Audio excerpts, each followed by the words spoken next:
लेकिन एक बुढ़ापा ऐसा है जिसको हम गैर हकीकी कहते हैं, यानी जो उम्र से पहले हज़रत इंसान पर उसका नज़ुल होता है, उसको बुढ़ापा गैर हकीकी कहा जाता है।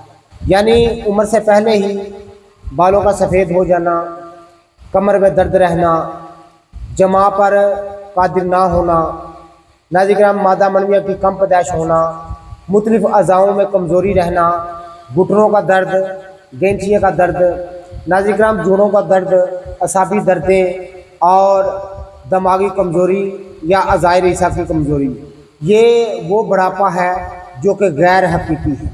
मैं आपकी खिदमत में अर्ज़ कर दिया है। नाज़िक्राम इसको दूर करने के लिए ख़ास एक सीने का राज, एक सदरी नुस्खा मैं आपकी खिदमत में अर्ज़ करने जा रहा हूँ। नाज़िक्राम, आपने एक पाव